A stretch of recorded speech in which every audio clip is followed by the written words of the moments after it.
There are certain things that we are praying for. There are certain ways that we want the Father to move, and He wants to move, but things in our life are not in order yet.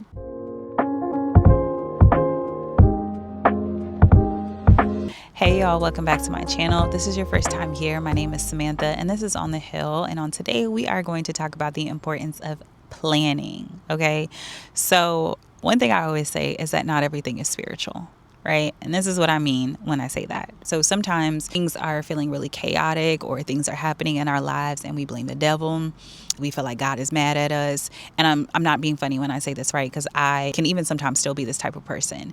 And one of the things that the Lord had to show me, He was like, Samantha, I am a God of the spirit and of the natural. And I love using this analogy. When we look in the Old Testament and we look at the building of the temple, we saw many times where when the people came together and they were on one accord, that we saw how the Most High moved. We saw how His glory moved upon the people to the point where people couldn't play the instruments anymore. People couldn't sing. They just began to worship Him, right? Like that was how heavy His glory fell into place. And so that's beautiful. And we want those moments. We want those encounters. What's also important to note is that we saw that when the Most High gave Israel instructions on how the temple was to be built, He was very particular. He was very particular.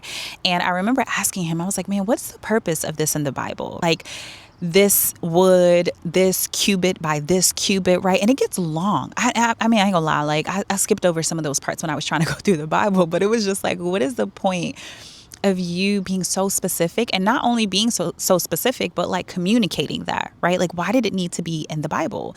And that was when He gave me that revelation. He was like, I'm a God of the spirit, but also like, I'm a God of strategy. I'm a God of practicality as well. And in order for my glory to dwell in the temple, it had to be a certain way. But when people say this whole like, oh, just as I am, He takes me as I am. Yes, right. And we hear the famous saying. I've heard someone say this before.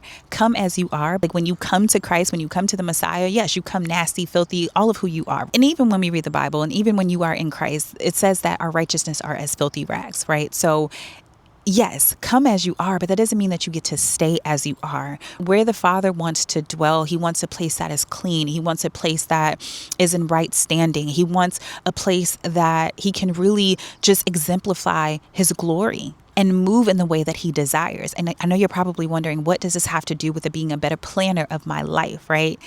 It all comes together because in order for the Father to move the way that He did in 2 Chronicles, that temple had to have been built a certain way. There were certain things and people that He wanted in place and in position so that He could move how it is that He wanted to move. I truly believe that had they not been obedient to the instructions that He had given them on how the temple was to be built and what was to be done, I don't believe He would have moved the way that He did. His glory came after their obedience to how He wanted things to be orchestrated. And if we're looking at our lives and we look at that as an example, right, there are certain things that we are praying for. There are certain ways that we want the Father to move, and He wants to move, but things in our life are not in order yet. The Bible says that He is a God of decency and in order, right? A God of decency and order. And we can't forget that. Again, yes, He is a God of the spirit and He is a God of love and He's gracious and He's merciful, but He's also a God of order. And there are certain things that He wants. There's a certain way that He can flow when our lives are in alignment in the way that He has created and called us to live. And so when it comes to our lives and the lives that we live, I think this is why it's so important to be better planners, to really take time to sit with the Lord and to hear from Him and to receive instructions on what you're calling me to do in this season. What do you want me to do? How do you want me to do it? When do you want me to do it? Give me wisdom. The same way that you were so specific, Most High, with the people in the Bible, with the Israelites. That's how specific I want you to be with me. And yes, He may not always give you 1 + 1 = 2 or A, B, C, D, E, F, G, but have we even sought Him enough? Are we even in alignment or flowing enough with Him so that He can move and guide us and give us instructions in the way that we need it?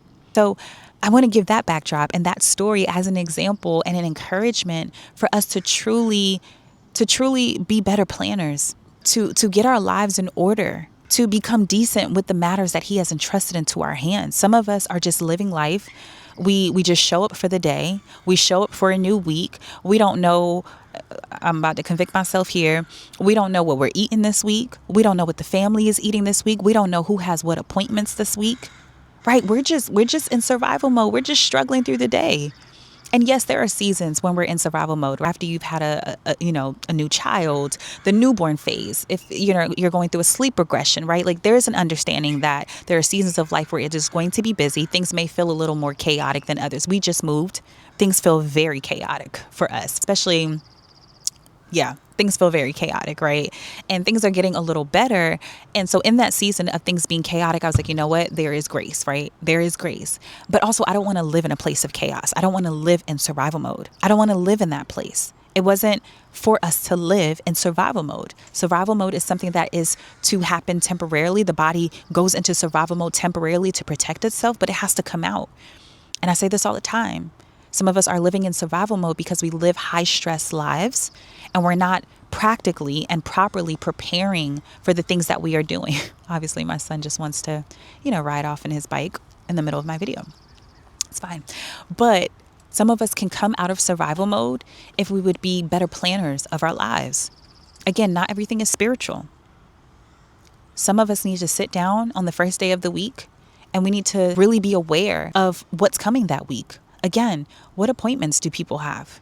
Is there any maintenance that needs to be done on the car this quarter? What are we eating this week?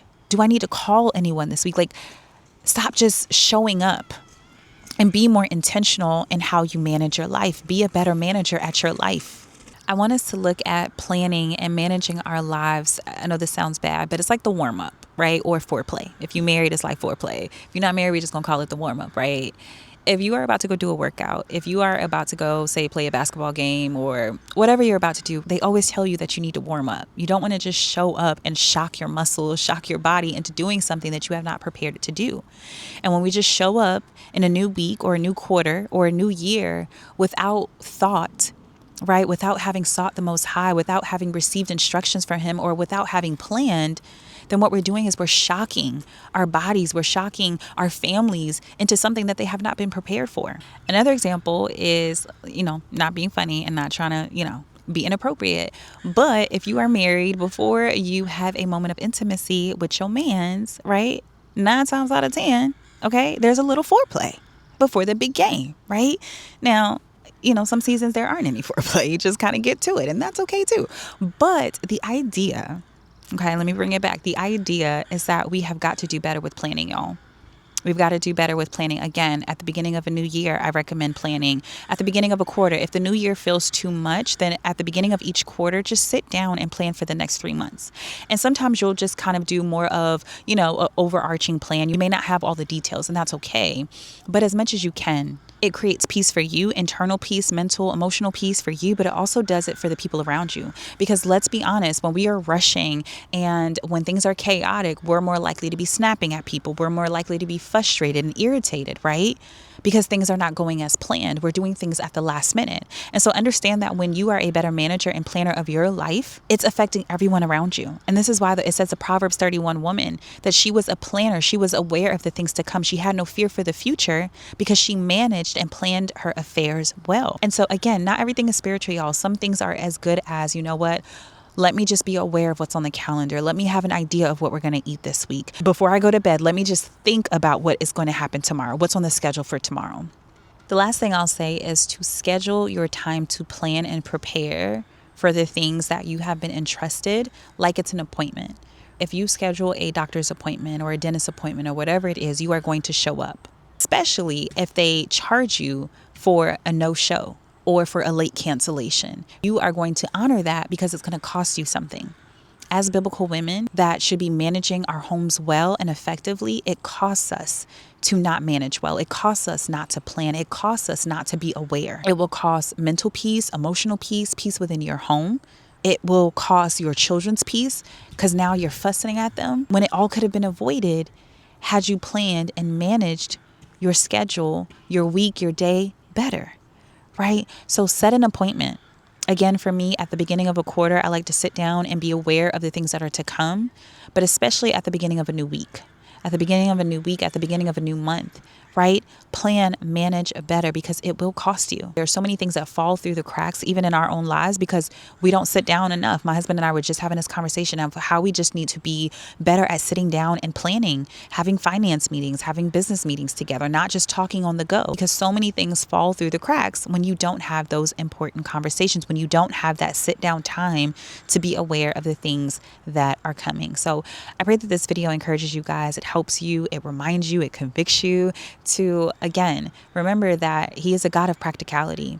And the way that He wants to move and flow in your life is predicated on you managing your life better, of you checking in with Him to see what it is that He's called you to do, He's created you to do, what He's asking you to do, what He wants you to do, how He wants you to do it, right? And how you can effectively do those things by being aware, by planning, right? And by managing better.